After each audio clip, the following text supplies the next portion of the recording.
L'esdeveniment està a punt de començar. Si tens el mòbil a mà, és el moment de posar-lo en silenci o mode avió. I si no et vols perdre cap de les nostres activitats, pots seguir-nos a Instagram @casaseat o subscriure't a la nostra newsletter. Quan acabi l'esdeveniment, t'animem a pujar al nostre restaurant de la planta 0 i a conèixer l'últim en disseny i tecnologia de la mobilitat al nostre concessionari de planta 1. Gràcies per la teva col·laboració i esperem que gaudeixis de l'experiència a Casa Seat.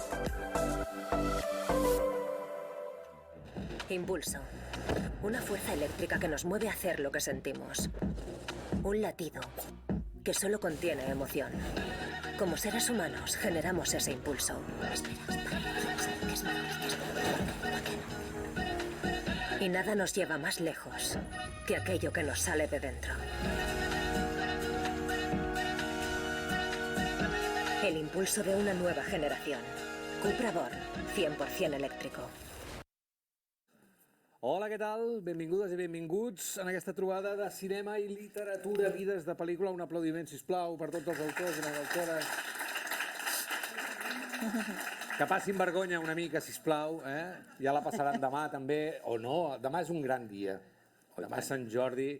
A més, diuen que aquest Sant Jordi, pel que he anat sentint... Plourà? No. Plourà gent. Plourà molta gent, hi haurà moltíssima gent. Es veu que aquesta setmana, ahir anava a la llibreria Taifa, m'explicaven que mai havien tingut una setmana prèvia a Sant Jordi amb tantes vendes, que jo no sé si són les ganes, si és que la gent preveu que és diumenge i no serà aquí, però vaja, que serà un Sant Jordi històric i avui el volem celebrar encetant aquesta conversa amb dues autores i dos autors que expliquen el que posa aquí, vides de pel·lícula, i al final és fàcil ajuntar-ho, no? Ens ajuntem amb el Festival Internacional de Cinema de Barcelona de Sant Jordi. Les pel·lícules, ahir ja hi havia al carrer Verdi Estores Vermelles, i ja passaven estrelles, i ja passaven directors i directores, i és fàcil ajuntar-ho perquè al final el cinema i els llibres què són? Històries. Són històries que ens emocionen, històries que te les expliquen i que tu te les imagines. Tens un marge d'imaginació molt gran amb els llibres, un marge menor amb les pel·lícules perquè t'ensenyen molta part visual i després hi ha aquella cosa, quan vols passar el llibre a fer una pel·lícula. Jo no sé si us ha passat a vosaltres, però jo personalment hi ha llibres que m'he muntat tant la pel·lícula dintre el cap que m'he negat a veure la pel·lícula. Però directament, i m'han dit, no, està molt bé la pel·lícula. És igual, jo ja la tinc aquí. Però vaja, això és una altra història. Deixeu-me fer una introducció una mica sobre això. El cinema i la literatura són una mica el mateix. Són històries vora el foc. Ens hem explicat històries tota la vida. Ens hem explicat històries. Quan anàvem a dormir ens explicaven històries.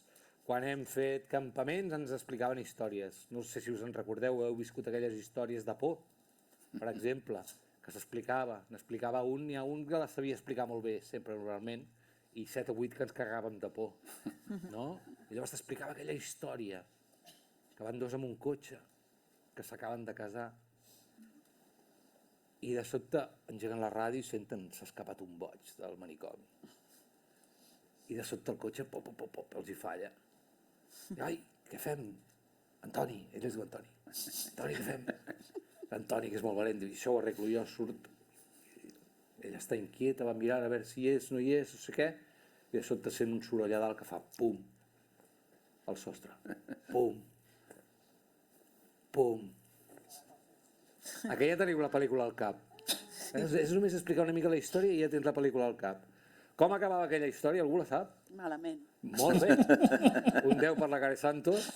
Acabava aquella, sortia del cotxe, mirava a dalt i veia el boig amb el cap tallat del seu marit i que anava picant. Oh. Era una pel·lícula. Això no cal que la filmis. Només explicant-la ja la tens al cap. I el que dèiem també, quan t'explicava ta mare, t'explicava Jackie la mongetera i t'explicava aquell nen pobre que portava, no sé si és una cabra o un burro o no sé què era, famèlic, i el va canviar per unes mongetes màgiques. I a partir d'aquí el va plantar i la mongetera va pujar i ell va pujar i totes aquestes històries. En fi, històries que necessita el nostre cervell perquè no ho negarem. Ens passem el dia que volem sentir històries, i no només en pel·lícules o en llibres, Quan escoltem la ràdio volem sentir històries. Quan escoltem informació fins i tot volem històries. I quan estem fins als nassos d'històries apaguem la ràdio i engeguem la plataforma i llavors busquem una altra història. És a dir, tot allò que necessita el nostre cos per alimentar-se, el nostre físic, aquest que Déu m'ha donat a mi, meravellós, necessita menjar, doncs el nostre cervell, el nostre esperit necessita històries. I aquesta gent es mereixen el millor perquè són els que generen les històries. I això és molt difícil, té molt de mèrit això que fan aquesta gent, perquè per si tiren moltes hores, i tiren endavant, i tiren enrere, i alguns pateixen, ara els preguntaré si pateixen o no, altres els diuen als altres, i per què patiu tant? Si jo escric així a raig. Llavors l'altre escriptor diu, pues quina ràbia que fas, perquè tu escrius llibres de 300 pàgines i l'altre escriure 100 pàgines li costa la vida. En fi, en tot cas, avui amb cada un dels autors, avui aquí a la Casa SEAT explicarem històries que ens generaran emocions i que ens transformaran, perquè la millor cosa que ens pot passar a la vida és que ens transformem. I per tant, us asseguro que quan sortiu d'aquí sortireu transformades i transformats. Són 80 euros, m'ho podeu enviar per Bizum. Aquesta teràpia no la trobareu enlloc més. Amb tots vosaltres, un aplaudiment, sisplau, per l'Andreu Claret, la Gemma Ventura, Mari Serra, Care Santos. Ole. Els creadors d'històries. Si et sembla, començarem per la guanyadora del Premi Josep Pla, la Gemma Ventura, que ha fet un llibre, que el veieu allà, La llei de l'hivern, i que explica, la Gemma, i que explica una història. Quina és la història que expliques? Si l'haguessis de resumir una mica, sense explicar gaire coses, perquè es facin una primera composició al cap, quina història té? És una noia... Bona tarda a tothom. Bona tarda, Roger.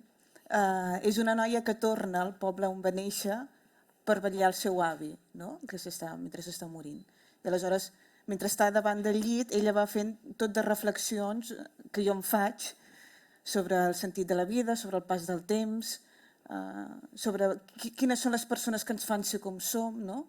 Les que ens marquen. En aquest cas, aquest avi la va criar a ella, no la va dur a escola, sinó que la va criar a través del jardí, ensenyant-li què és la vida a través del jardí, no? Com aquesta història que vaig explicant, que els arbres sota terra es toquen a través de les arrels i s'ajuden, no? És a dir, aquestes persones amb qui subterràniament estem connectats, no? Aquesta altra idea que és com si la solitud no existís, perquè dintre nostre tenim un munt de persones que ens acompanyen, no? O sigui, ara mateix jo dintre meu tinc ma mare, tinc meus germans, tinc els meus amics, per tant, sempre estem acompanyats, no? I aleshores, mentre va fent totes aquestes reflexions, passa un desconegut, que és un rodamont, i se n'enamora, és a dir, s'enamora d'algú que no sap ni qui és. Ella s'enamora d'ell. Sí, però com que tenim la capacitat, fins i tot els personatges dels llibres, de muntar-nos pel·lícules, doncs clar, un home desconegut amb qui no ha parlat mai se fa com un amor a mida, no? Que això és una cosa que podem fer.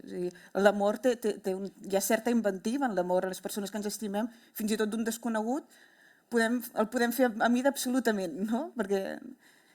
I aleshores és això, és a dir, la capacitat que tenim de crear bellesa fins i tot amb la ment. O sigui, amb la ment podem muntar-nos pel·lícules, podem construir bellesa, podem destruir-nos, podem fer tot. De fet, sempre vaig dient que dintre meu és com si tingués un cinema, no? Perquè fins i tot la memòria, cada vegada que tu recordes alguna cosa, la recordes molt diferent de com va ser. Per tant, en aquest cinema interior, tot el dia s'estan projectant coses, no? El llibre està escrit en primera persona. Sí. Que això és... L'altre dia algú explicava que una de les coses més difícils, i no sé si estareu d'acord a l'hora d'escriure llibres, no és tant el tema, no és tant la història, sinó una veu, trobar la veu. I no em refereixo a la veu que sigui quin personatge parla, sinó quin és la veu, el tipus de veu, el to, el color que ha de tenir tot plegat. I això... sí, ja me'n recordo qui ho explicava. Ho explicava el Raül Garrigasait, que té llibres al calaix, per exemple, que la història estava molt ben construïda i que passaven coses molt interessants, però no havia trobat aquesta veu. Tu tens la sensació que has trobat aquesta veu i després us pregunto a vosaltres, és la veu el que s'ha de trobar a l'hora d'escriure? Sí, la veu i moltes coses més. És que jo crec que un llibre s'assembla molt a una pel·lícula. És a dir, hi ha d'haver un escenari, s'assembla a una pel·lícula però també s'assembla a la música, no? Tots els arts s'assemblen molt, hi ha d'haver un ritme. Jo fins i tot a vegades escrivint penso que has de tenir com una càmera a la mà, i llavors fas focus tot d'una, fas focus a la pena, una pena, no? I llavors mires la pena amb un microscopi. I llavors, ostres, és immensa, pots fer molt de matís. Llavors sí, la veu en aquest llibre havia de ser en primera persona perquè és com un monòleg. I clar, el primera persona, què passa? Que tothom es pensa que sóc jo. Clar, però això ja... O fins i tot surt una àvia molt dolenta i ara tinc el problema que la meva àvia es pensa que és ella, no? És el perill de la primera persona. Què diuen els altres de la veu? De la veu del personatge, de la veu d'una obra, de trobar-la? Ai, la veu, no? La veu és un dels principals reptes que tenim molts escriptors, no? I quan passes la primera persona, aleshores és un desafiament. I si, a més d'això, el personatge del que parles, com és el meu cas, doncs és el teu pare i la teva mare, els dos personatges principals, doncs aleshores l'embolic es pot fer molt gros, no? Perquè has de buscar, has de mantenir la distància, has de donar credibilitat en aquell relat, has d'evitar que allò sembli una biografia disfressada de novel·la, has d'afegir-hi personatges que donguin gruix al relat i que li donguin verosimilitud. En fi, la veu és molt i molt complicada sempre. Tens la sensació d'haver-te'n sortit? Jo tinc la sensació d'haver-me'n sortit perquè m'ho diuen els que han llegit el llibre. No soc capaç de jutjar-me jo mateix, i jo no estic satisfet. I saps quan un acaba una novel·la, estàs content o no? I si no estàs content, més val que la llencis a la paperera. Per tant, cada vegada passa això. Per tant, jo no estic satisfet, però sobretot el feedback que tinc doncs és molt bo, sí.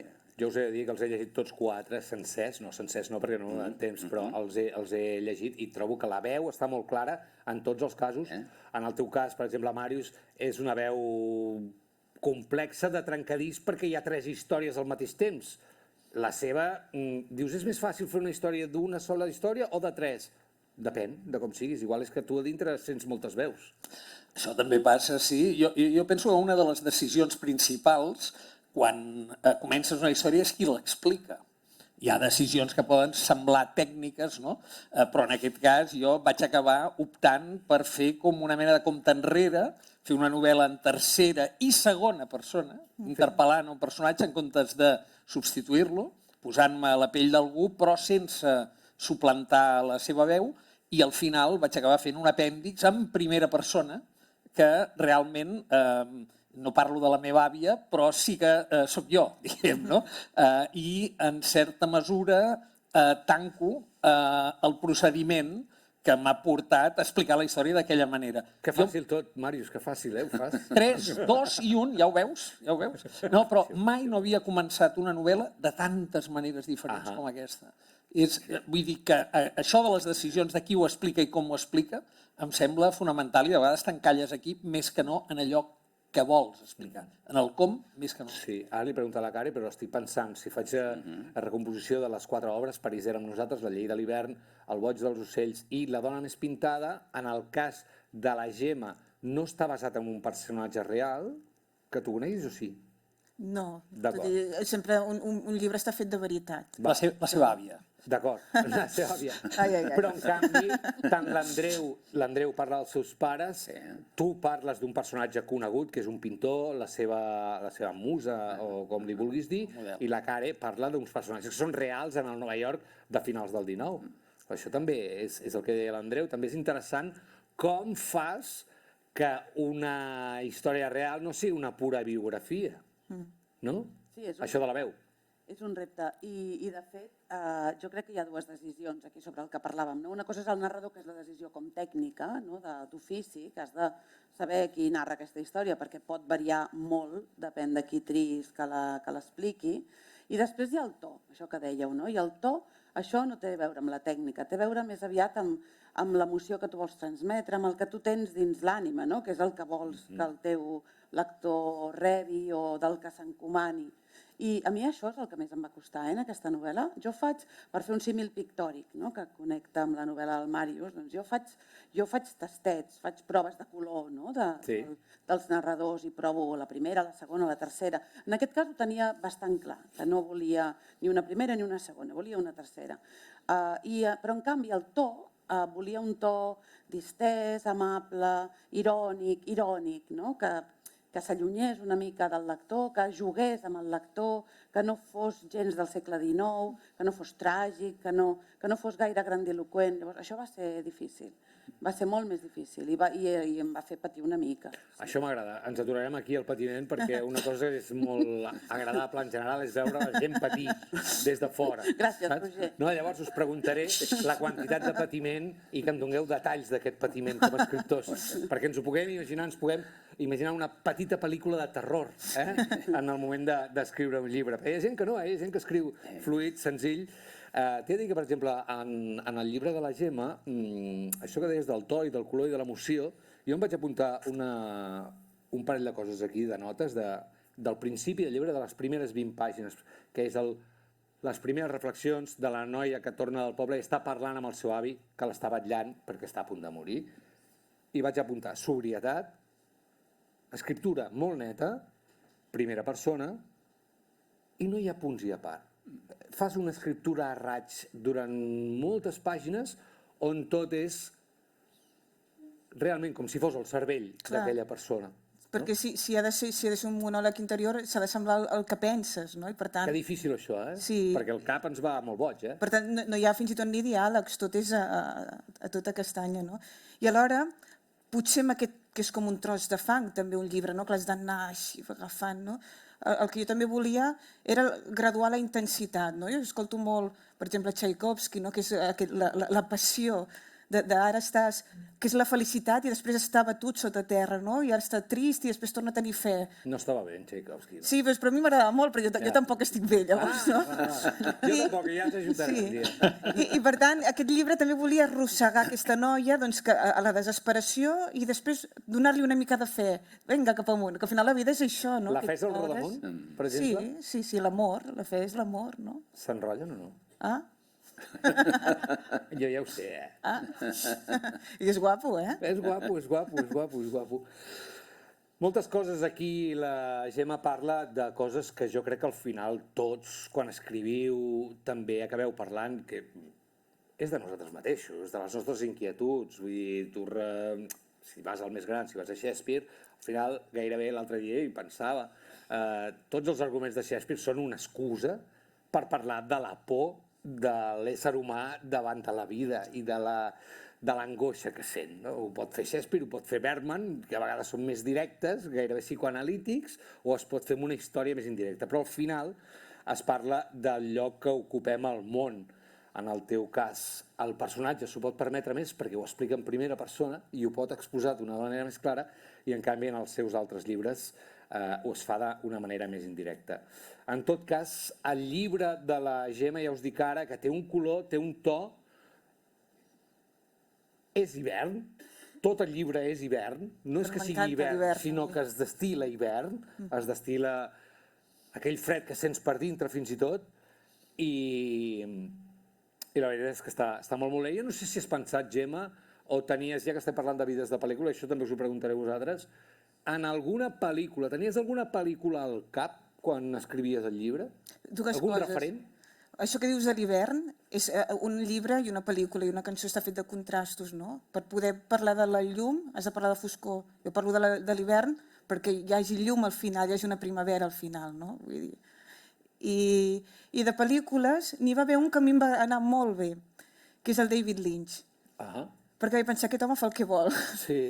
I et va alliberar, això, a l'hora d'escriure? Molt. O sigui, la part final d'aquest llibre la vaig fer a Escòcia, allà entre els pèl-rojos, allà absolutament a casa, no? Sí, camuflada.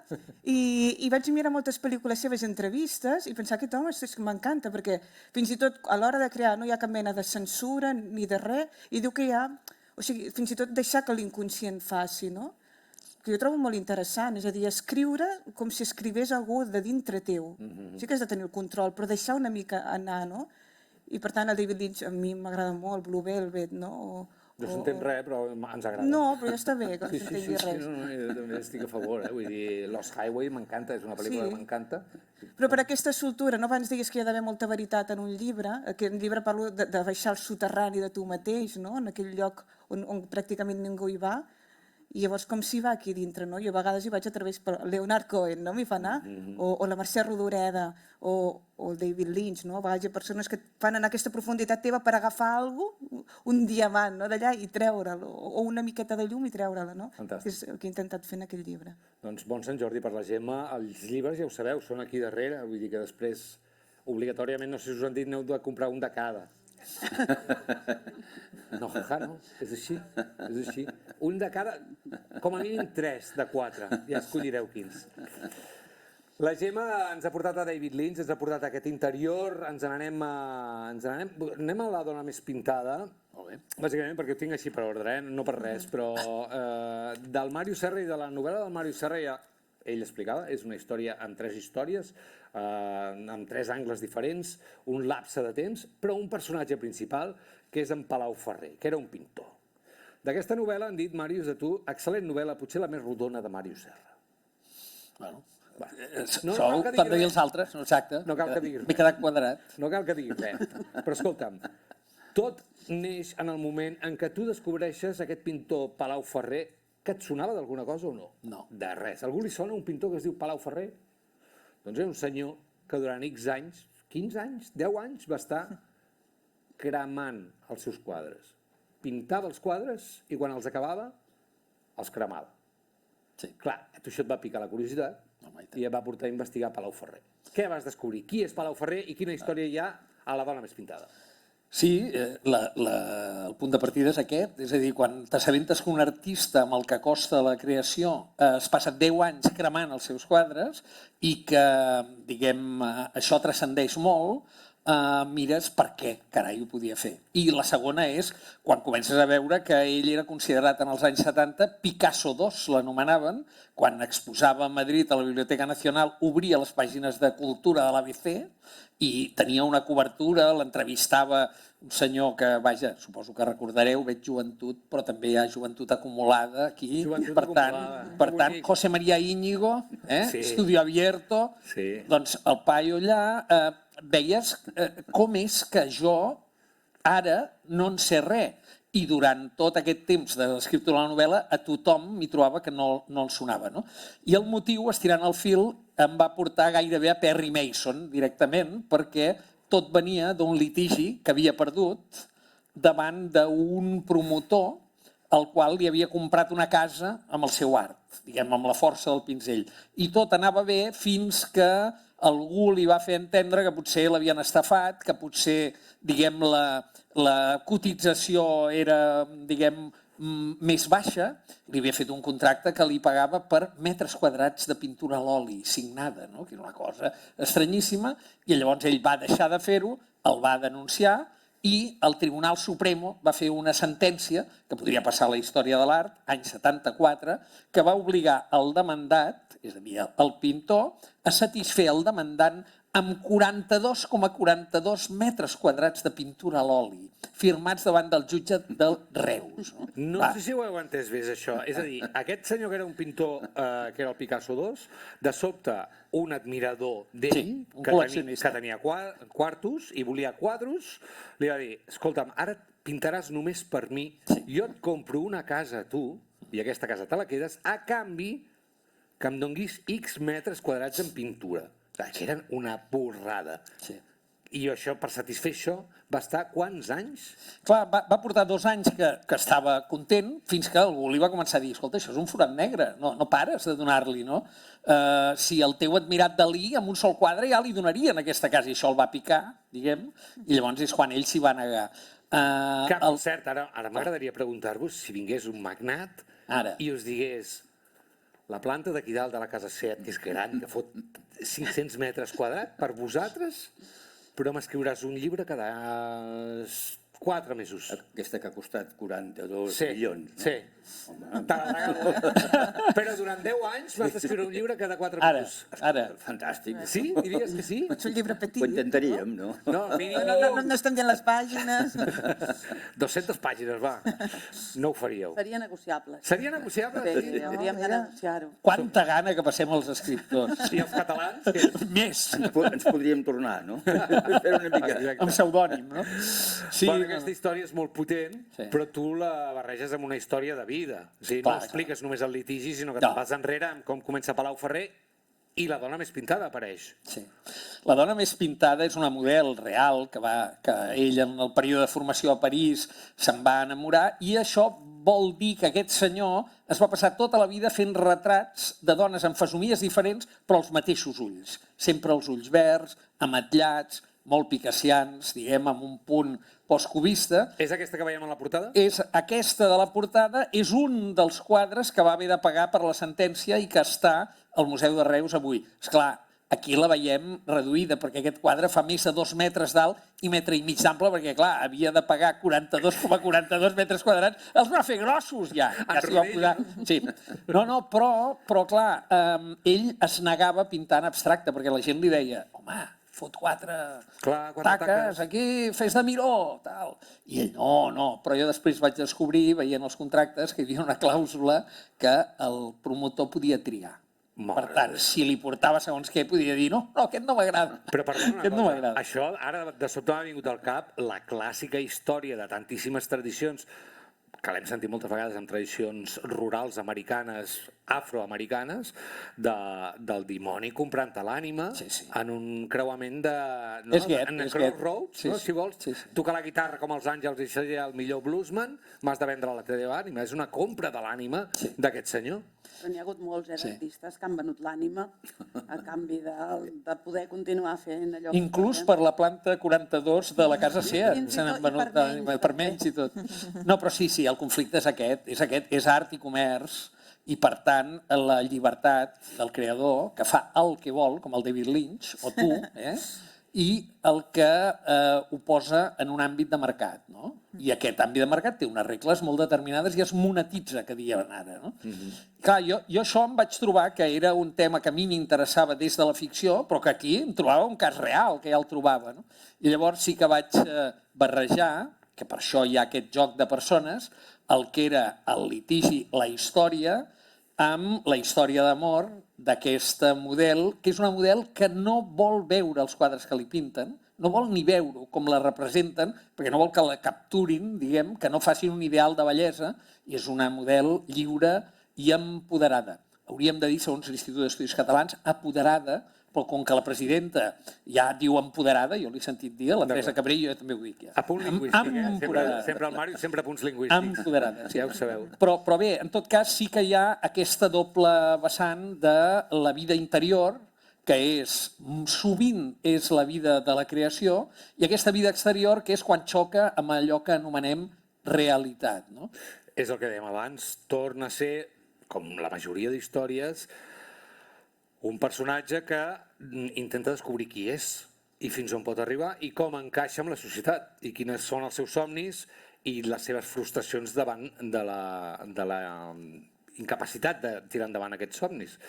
Jo tinc una pregunta que és, i el senyor que el va denunciar i el senyor que el va obligar a fer tots aquests quadres no se'n va penedir en algun moment i li va dir, mira, deixa de fer-ho?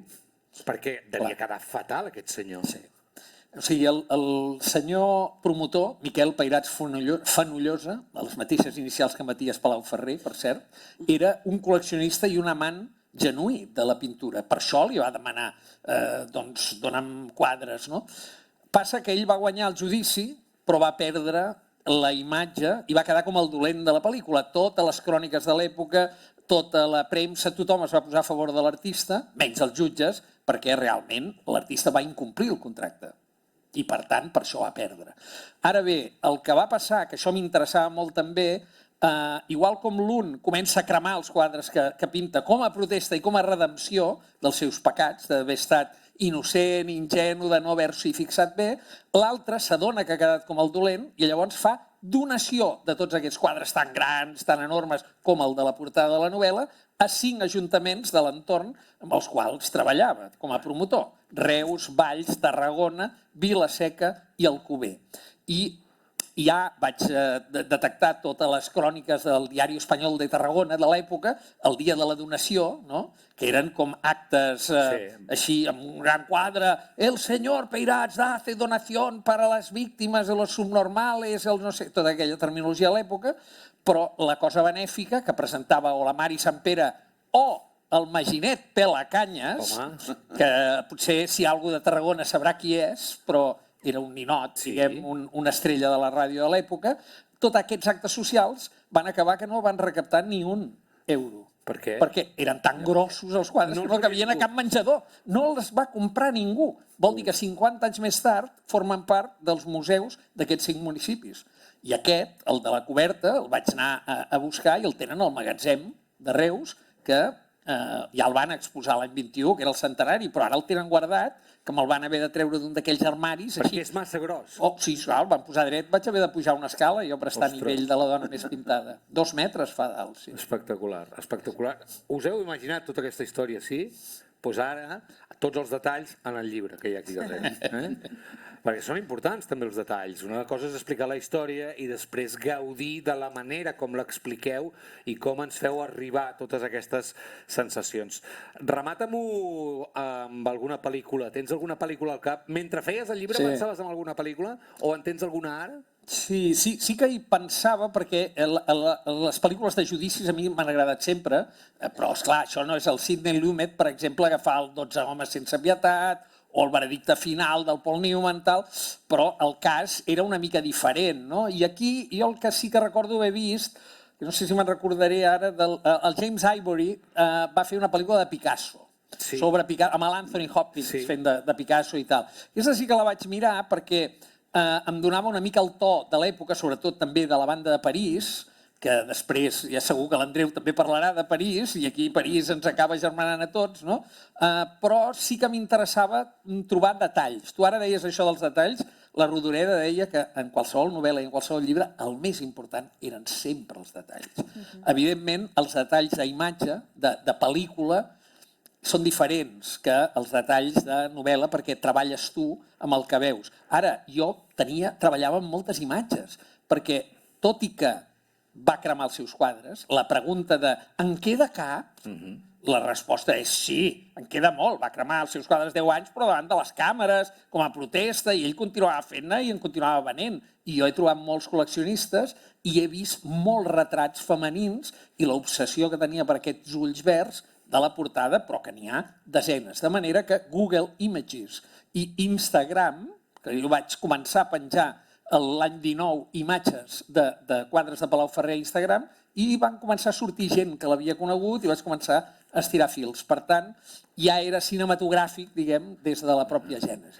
Que difícil, estava pensant, que difícil retratar un monòleg interior, com en el llibre de la Gemma Ventura, La llei de l'hivern. S'ha intentat moltes vegades i moltes vegades s'ha fracassat en pel·lícula, perquè aguantar una veu en off és més difícil que llegir un monòleg, i la psicologia interna és complicada. I estava pensant que en pel·lícules, ara que has dit aquesta de Picasso, també és molt difícil retratar la dificultat del geni creador i fer arribar a aquest patiment que dèiem, a vegades contrastat, el contrast que deia la Gemma, amb la joia, el context, les dificultats econòmiques. Hi ha pel·lis de Pollock, hi ha pel·li, ara fa poc en van estrenar una de Munch, però moltes vegades costa molt. Costa perquè s'acaba quedant amb la capa de la creació, però no amb el procés psicològic de la creació. No sé si estareu d'acord, però una de les que sí que són reeixides és Mozart, Amadeus.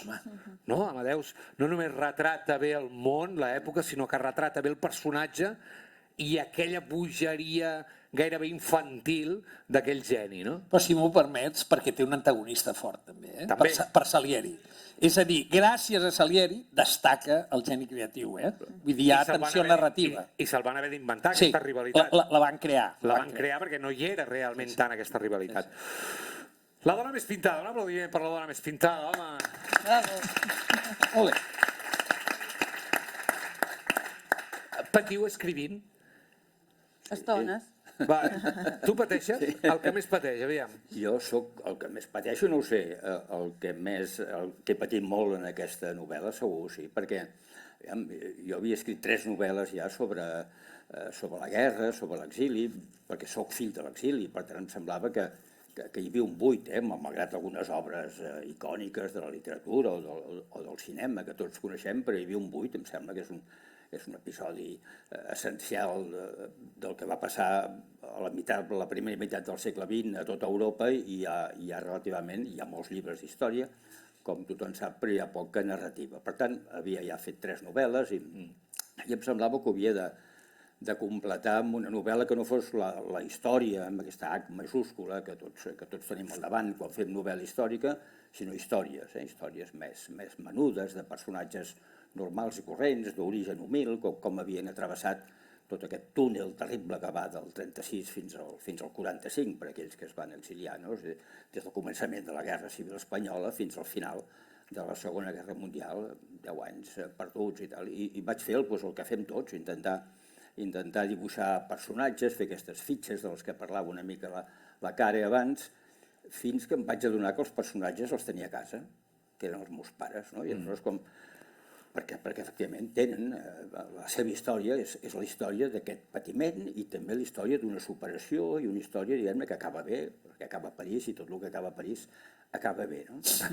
I aleshores, al prendre aquesta decisió, vaig començar a patir molt. Primer vaig patir des d'un punt de vista literari, això que deies tu abans, de la veu, la distància, però també vaig patir des d'un punt de vista personal, perquè, esclar, tu has d'escriure una cosa basada en la vida dels teus pares i jo tenia un tresor, que eren 25 coses gravades que el meu pare m'havia lliurat, que havia fet aquesta gravació 2 anys abans de morir, però quan escoltes una memòria, ens passa a tots, hi ha moments magnificats i hi ha moments que hi passes de puntetes, per tant hi havia molts silencis i novel·lar els silencis m'ha fet patir molt, perquè esclar, són els silencis del meu pare.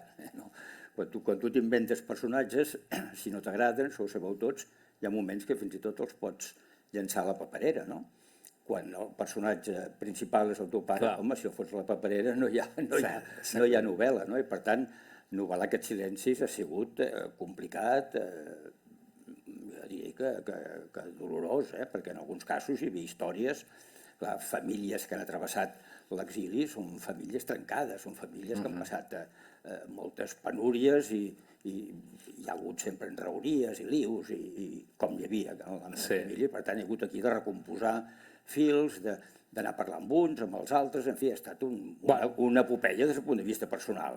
Heu de comprar el seu llibre perquè ha patit molt, pobre, no ho veieu? Només com a teràpia. Ara entrem en el llibre de l'Andreu Claret, París era amb nosaltres, però vull saber si la Care pateix quan escriu. O ja no, o has tingut èpoques que sí, o...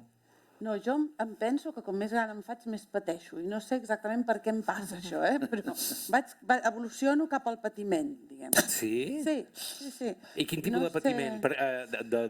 D'escriure poc, d'escriure... Abans ho tenia tot clar, em feia una planificació i la complia. Ara em faig una planificació i no la compleixo, llavors me n'agrada més una altra, llavors començo la novel·la per una altra banda, després dubto de tot, després... I això em passa molt més ara que abans. Jo crec que, més que... Tinc la sensació que desaprenc a escriure, no? És com... Mira que porto escrit, Sí. Fa molts anys que escric, molts anys que publico i he escrit moltíssim.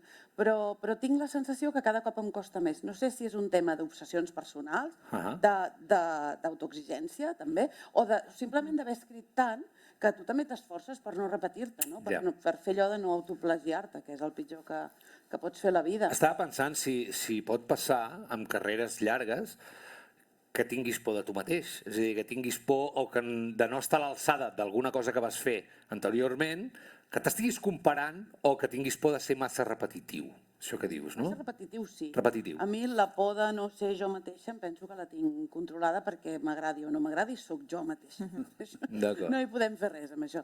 Però sí, haver tingut algun llibre que sigui un referent o que la gent et recordi per aquest llibre et dona molta responsabilitat. Jo no sé si por seria la paraula, però responsabilitat sí, i a veure què fas. Jo no vull lliurar qualsevol cosa a la gent que està esperant una novel·la meva, tot al contrari. I precisament per això, segurament, pateixo més que abans. Hi ha gent que desitjaria no tenir un gran èxit, sinó petits èxits continuats, no? Per no haver de tenir aquell hype que diuen ara, de dir, hòstia, hem arribat aquí dalt i això no ho podré superar. No sé si ho has viscut així, tu. És veritat que hi ha llibres, o ho veus, però sempre ho veus en els altres, no? D'autors que han quedat encasellats, o és l'autor de... I després ja no hi ha... Jo sempre m'he pres la vida en filologia, en filosofia, però en filologia. I per tant jo el que intento és que cada llibre sigui una aventura nova. Per mi un model d'actitud era Cortázar, i Cortázar cada vegada que engegava un llibre pretenia que tot el que havia passat fins llavors com si no existís. A veure, és evident que anem acumulant anys, experiències, millors i pitjors, però jo tinc la sensació que per sentir-me viu he de tenir la sensació que quan engego un projecte és el primer que faig. Perfecte. Encara que em porti... I ho aconsegueixes, tenir aquesta sensació?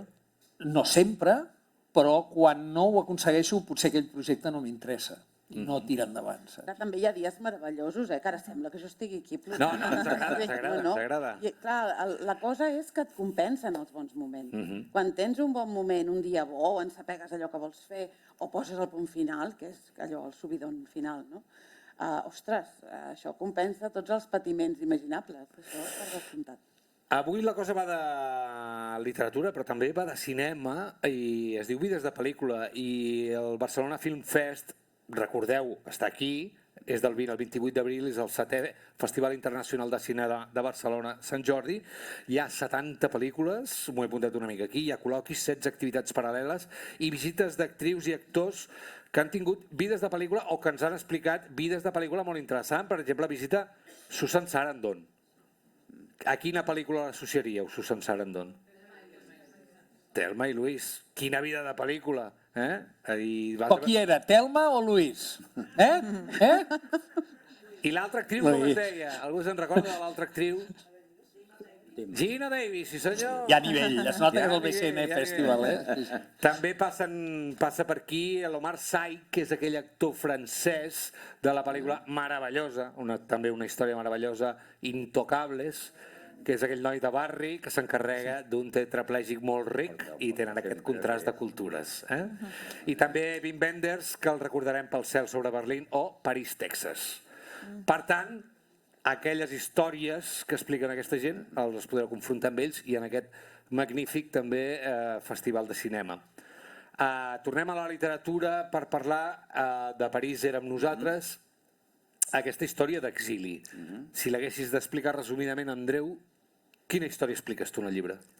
Bueno, és una història que comença aquí, a Catalunya, amb tota la il·lusió dels anys 20, dels anys 30, la mancomunitat, la república, la llibertat, en fi, la caiguda de la monarquia, tot això va provocar un entusiasme indescriptible en tota una generació, de la qual el meu pare formava part, i després la guerra i la caiguda, diguem-ne, de la cortina del franquisme, amb gent que es queda aquí i que s'ha d'oblidar de totes aquestes il·lusions, i gent que se'n va a l'exili, convençuda que a França refaran la seva vida, a França trobaran la llibertat, i a França es troben que al cap de 6 mesos França queda sota la bota nazi, no? I per tant és una història que comença així, que comença de manera dura, difícil, però hi ha gent que la transita d'una manera i gent que la transita d'una altra, que és història. I els meus protagonistes tinc l'avantatge, perquè si no, no hi hauria novel·la, que la transiten amb contradiccions, per tant són personatges, encara que siguin els meus pares, són personatges que no són d'una sola peça, que tenen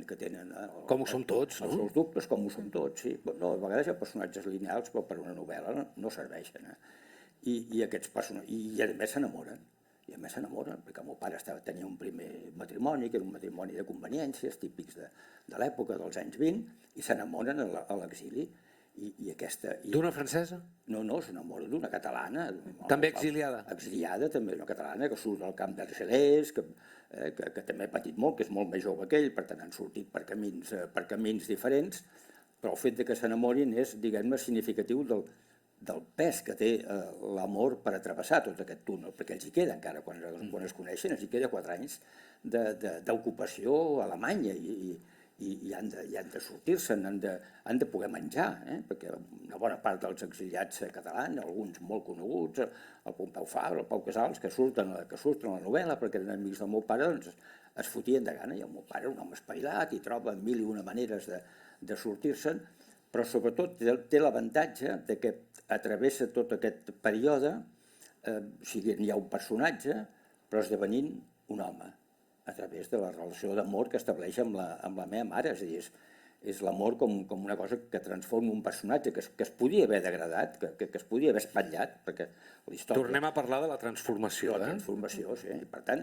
i és per això que jo deia que havia patit molt, perquè he hagut d'entrar, ho he fet, els meus pares ja no viuen, però tinc una família àmplia de germans, de cosins, d'una part de la família que es va quedar a França i tal, i tot això era un risc, diguem-ne, a l'hora d'ensenyar la novel·la, i ha tingut efectivament un efecte reparador. Jo he dit en alguna ocasió que m'he sentit en pau després d'escriure aquesta novel·la, i és una cosa que per mi és molt important, però és que el que és important no és que jo em senti en pau, diguem, el que és important és que els lectors no només es sentin en pau també, sinó que entenguin, diguem, el significat d'aquesta història d'amor i de guerra, que és molt pròpia d'una bona part del cinema. I quan parlem doncs, de la pel·lícula o les pel·lícules, que això podria o que a mi m'ha inspirat, doncs, si vols...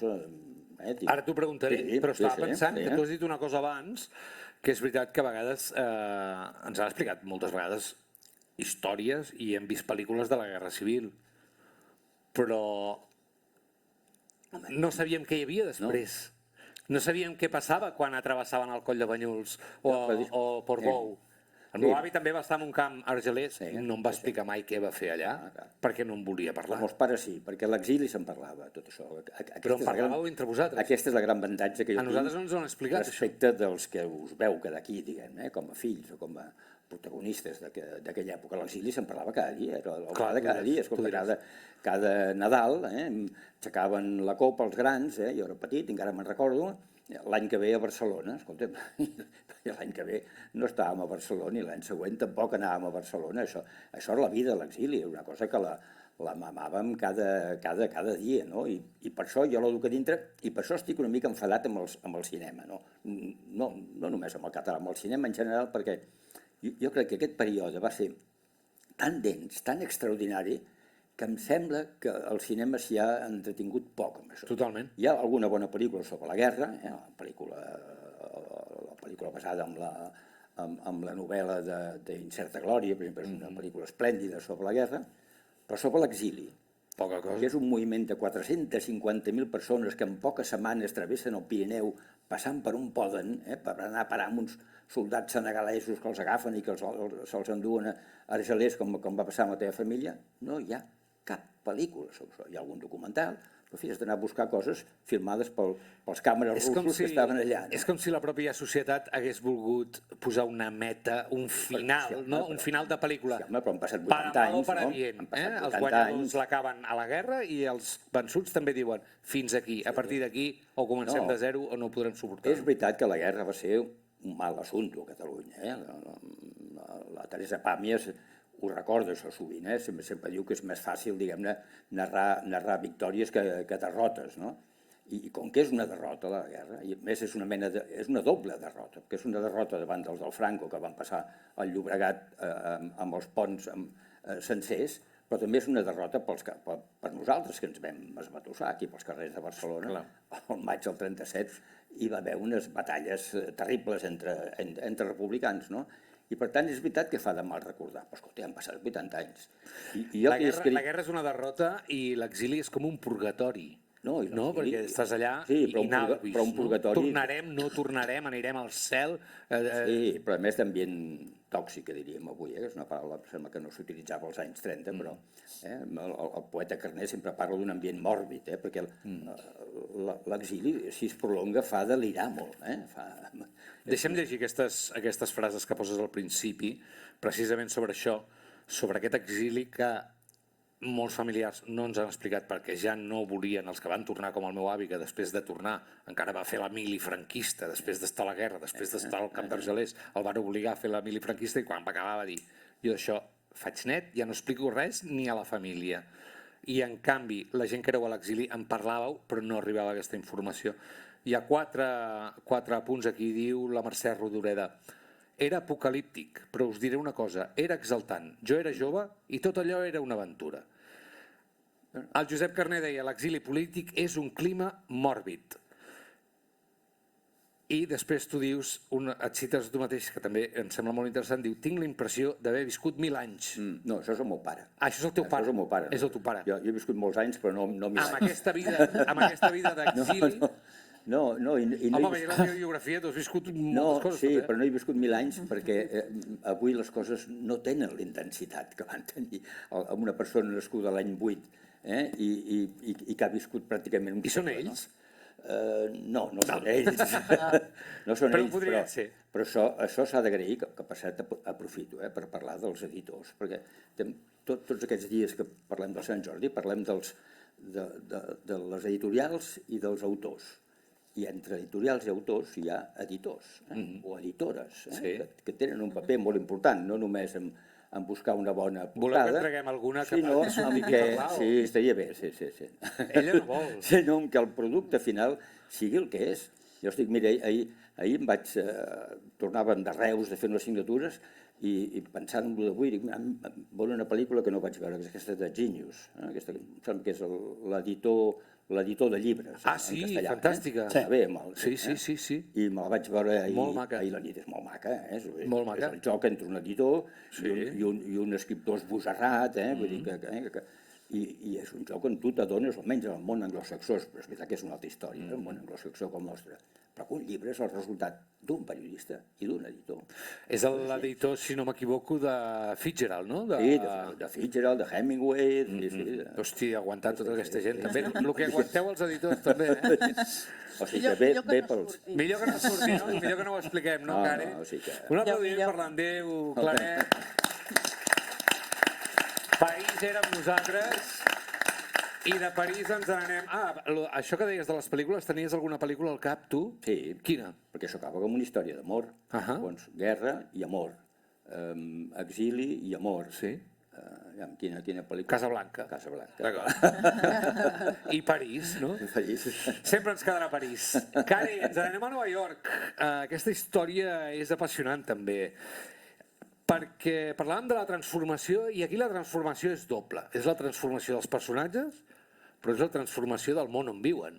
Oh, i tant. Aquests moments de transformació màxima són apassionants, no? Com passava aquí a Barcelona amb l'Exposició Universal o com quan passa quan arriben els grans adveniments de la cultura occidental, tecnològica, el llum, l'electricitat, tota aquesta modernitat que canvia completament el paradigma de la societat antiga. Ens anem a aquest Nova York on arriben tots aquests canvis i contrasta una família d'abans amb la vinguda d'uns personatges nous. Explica'ns la història de l'Eugene a Nova York. L'Eugene era un senyor real, nascut el 1827, que va tenir la pensada fabulosa i molt romàntica i molt bonica, però alhora catastròfica, com es va veure, d'introduir a Nova York, a Central Park, de fet, al costat de casa seva, tots els ocells que va anomenar William Shakespeare a la seva obra, que són, suposo que no els heu comptat darrerament, són 54. I no se sap ben bé què va fer per aconseguir-ho, si realment va introduir-ne d'altres o no, de quina manera ho va intentar. Sí que sembla que ho va intentar, d'alguna manera, però sí que se sap, i això està documentadíssim, i el New York Times li dedica una columna sencera, que el 6 de març de 1890 va introduir els estornells. I els estornells que havia portat de Londres i que els havia portat en vaixell, naturalment, en aquell moment, que no és qualsevol cosa, portar tots els estornells que ell devia dur per introduir-ne 60, va introduir 30 parelles. Imagino que en va portar bastants més i a més m'he fet aconsellar per ornitòlegs que en saben, per imaginar quants realment devia embarcar. És com l'Arca de Noè, però amb ocells, no? Però amb estornells. Amb estornells, concretament. Més limitada la categoria. I vaja, va deixar anar tots aquests estornells a Central Park, van prosperar, i és a dir, que avui tots els estornells que hi ha a totes les Amèriques, a la del nord, la central i la del sud, són tots descendents d'aquells 60 estornells que ell va deixar anar, i ell ha quedat lligat als estornells. Busqueu estornells a la Viquipèdia i trobareu la referència a Eugene Schieffelin i també trobareu molta gent que l'odia, l'insulta. Això t'anava a dir, perquè això pot ser bo o dolent que hi hagi tants estornells. Aquest senyor, que devia ser bastant discret i bastant poc amic de primeres línies, doncs ha quedat associat aquests ocells, que és una espècie invasiva als Estats Units, que desperta molt poques simpaties entre la majoria de la gent, i ell doncs, ha quedat per sempre I has descobert amistançat. qui va portar els coloms a Barcelona? Això ho has descobert? No. Ho dic perquè hi ha molta gent que li té ganes, No ho he tocat. La cotorra I sobretot argentina. les cotorres. I la cotorra. La cotorra. Bueno, la cotorra és bonica, però aquell colom fot un fàstic. Jo m'ho apunto si vols, Si vols per la propera. Mira-m'ho, això, que quan puguis m'ho mires. M'ho miraré. Escolta'm, el llibre es diu El boig dels ocells, però aquest boig dels ocells, la Care, evidentment, això és una novel·la i, com deia l'Andreu, té moltes capes, molts personatges, molts contrastos, s'han de posar detalls, hi ha molts més personatges. I llavors el contrast de l'Eugene, d'aquest món antic, amb el món modern, és amb dos personatges, me'ls he apuntat aquí, un es diu... No m'ho diguis, perquè ho tinc aquí. Digue-m'ho. Daniel i Nelly Bly. No, Daniel Rodríguez, que és aspirant a dibuixant, i la Nelly Bly, que és redactora estrella del New York Herald. Amb què contrasten amb l'Eugene? Per què ells són la modernitat? El New York World, però perdona, No, fes. El Daniel és un personatge de ficció. És un fill de malgratencs, arriba en tota aquesta migració que arriba de la península Ibèrica, s'instal·len al carrer 14, però ell presumeix tota la novel·la que ell és nascut al carrer Fulton, i és que és nascut al carrer Fulton, la seva mare arriba embarassada d'ell. I és un personatge amb serveis de frontissa, perquè realment el Daniel em fa de nexe entre els personatges de ficció i els personatges reals. Això és una mica marca de la casa. A mi m'agrada molt escriure novel·les on barregi la realitat amb la ficció i on la gent no sàpiga ben bé si els estic enganyant o els estic explicant una història que ha passat. Molt bé. Després ho aclareixo en una nota final, perquè soc bona persona. Mira si és bona persona, que deien a la Pepa. No, i perquè m'agrada, com a lectora m'agrada molt conèixer les fonts i també saber si allò que m'estan explicant és real o m'ho he de creure o què passa, no? I la Nelly és un personatge real meravellós, que jo no entenc com no té 20 pel·lícules o 3 sèries a diferents plataformes. És un personatge fantàstic, era una pionera del periodisme que avui en diem d'investigació, una noia feta ella mateixa, que venia de baix de tot, dels Estats Units profuns, que no tenia gairebé cap formació, però era molt decidida, molt atrevida, i va atrevir-se a escriure una carta al New York World, a Pulitzer, que era el diari que era propietat de Pulitzer, queixant-se de la situació de la dona, de les noies. Pensava que anaves a dir dels estornells. No, d'ella. No, ella no sé si ho tocava, això dels estornells. Però, clar, va ser fascinant posar-los en contacte, aquests dos mons. I va arribar a ser la periodista de moda de la seva època i a moure masses, realment. Va fer, quan ella va proposar una cosa, que és el que jo novel·lo, però va fer coses fantàstiques en molts altres camps, però va proposar batre el rècord del personatge principal de La Volta al món en 80 dies. Van a veure el seu editor i va dir: avui en dia aquest viatge que va fer el personatge principal de Verne ja es pot fer més de pressa amb les tecnologies que hi havia. Llavors ella va calcular que ho podia fer en 76 dies, la volta al món, i li va proposar a l'editor fer-ho ella i batre el rècord. Què li va dir l'editor? L'editor li va dir que una dona no podia fer aquest viatge perquè les dones porten molts baguls d'equipatge i perdria totes les connexions, que no el podria fer. I que s'han de maquillar i que triguen molt... No, això no s'hi ficava, es ficava només amb els baguls d'equipatge. Ella va dir que faria el viatge amb només una bossa de mà, una cosa que va fer, i a més va ser públic i notori, va sortir a tots els mitjans de comunicació que hi portava la bossa de mà, i jo no vaig tampoc poder estar-me de reproduir-ho, perquè us asseguro que no té res a veure amb el que portaríem avui, una dona que fa aquest mateix viatge, us asseguro que no hi posaria allò a la bossa de mà, tot el que ella hi porta. I va fer el viatge i va complir, no només va batre el rècord que ella pensava, sinó que ho va fer encara més de pressa. I quan va arribar al port de Nova York de tornada, s'hi va trobar una multitud que l'esperava perquè ja era un personatge absolutament cèlebre. Fa pinta de que pots fer una novel·la que ara en diuen spin-off, no? Només de la Nelly Bly? Jo no la penso fer, però deixo llibertat a qui la vulgui fer, i sobretot qui algú hauria de fer. És una pel·lícula. D'acord. No, ja ho farem, no pateixis. Tu deixa'ns-ho, nosaltres ho farem. Escolta'm, per tancar, dius en el dossier de premsa que l'origen d'aquesta novel·la és el carrer 14, cantonada en Broadway, de la ciutat de Nova York, perquè allà hi ha la llibreria Strand, un lloc de visita obligada per qualsevol amant dels llibres que passi per la ciutat. Això Què és mateix. la llibreria Estrany per si algú hi vol anar en algun moment? Oi, heu d'anar de seguida si aneu per Nova York. Està al carrer 14 en Broadway. És el més semblant a un basar oriental en forma de llibreria, no? És una llibreria de diversos pisos, molt atapeïda, que no te l'acabes en un dia. És com anar a un gran museu i has d'anar per parts, no? Perquè tot en un dia no ho veus. I vaja, és meravellosa. Per mi és una parada obligada. Jo vaig a Nova York un cop l'any, si puc més, però mínim un cop l'any. Que bé. Fa molts anys que ho faig. I sempre em perdo en aquesta llibreria perquè és meravellosa. Tenen un taulell de llibres estranys, que jo crec que és allà on posen el que no saben on posar, no? I allà vaig trobar-me un llibre que es deia Com Shakespeare ho va canviar tot. I és així que vaig arribar a Eugene Schiffel, no? Perquè allà s'expliquen tot d'anècdotes shakespearianes i una d'elles era la d'aquest senyor que va introduir aquests ocells. Meravellós, Care Santos, el boig dels ocells, un aplaudiment per ella. Gràcies. Moltíssimes gràcies. Avui, mira, hem viscut vides de pel·lícula o no? Les heu tingut al cap o no? Només explicar-les, Hem anat a l'hivern amb la Gemma, amb l'avi, hem anat a París amb el seu pare, hem anat a Nova York amb el boig dels ocells i ens n'hem anat amb aquell home que cremava quadres. A Montblanc. A Montblanc. Però escolta, Veig que no trobava París, Londres, Montblanc i Reus. gràcies. Vides de pel·lícula, avui. Moltíssimes gràcies a tothom per venir aquí, per gaudir d'aquestes vides, d'aquestes històries. Teniu l'oportunitat de fer alguna pregunta. Si la voleu fer, ho podeu fer. Tenim micròfons, però us donaré 10 segons perquè us decidiu. Perquè la gent tendeix a tenir vergonya, jo ho entenc. Si algú vol fer una... Allà! Sense vergonya, sense micro, sense res. Pels quatre. Perdona, gràcies. Jo volia saber si vosaltres quatre acceptaríeu que una productora fes una pel·lícula basada en el vostre llibre, però que el pobre guionista, que s'està esforçant per ser el més fidel possible al llibre, arriba el director i diu no, tot això fora. És a dir, que al final la pel·lícula no s'assemblés en res al vostre llibre, però a canvi de molts diners. Uau, però...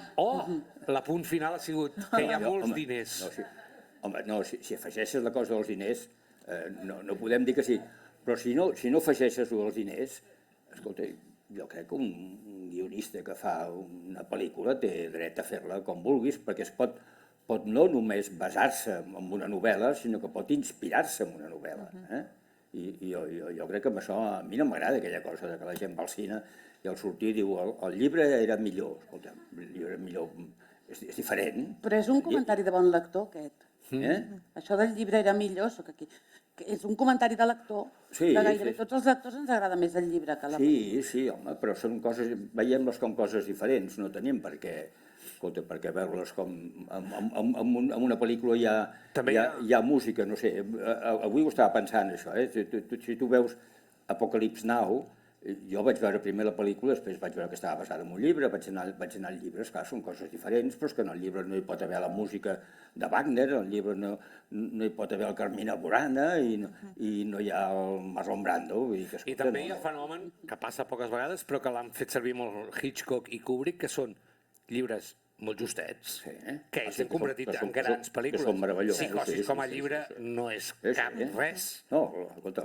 Per exemple, Jo voldria respondre amb un títol d'una pel·lícula, perquè és el que d'això. Coge el dinero i corre. Perquè és el que... Sí, una bona pel·lícula. Perquè estic d'acord en el que dieu, són gèneres diferents, són llenguatges diferents, i és veritat que hi ha hagut històricament allò aquí en aquesta ciutat, Juan Marsé i Vicente Aranda dient al Mercè sempre que no li agradaven les pel·lícules que feien sobre els seus llibres, i aquest tipus de debats doncs, són ben lícits, però pretendre que una pel·lícula sigui fidel a un llibre és simplement impossible, perquè són llenguatges diferents, temps diferents, i per tant, si a mi em fa aquesta oferta, coge el dinero, agafa la dona més pintada i corre. El que correré seré jo. El que passa que hi ha vegades que el cineasta pretén ser fidel i no ho és. Aleshores sí que és un nyap. Mario Camus, La ciutat dels prodigis. El llibre és un gran llibre, la pel·lícula no té res a veure amb les altres pel·lícules de Mario Camus. Sí, perquè hi ha un actor horrible, però...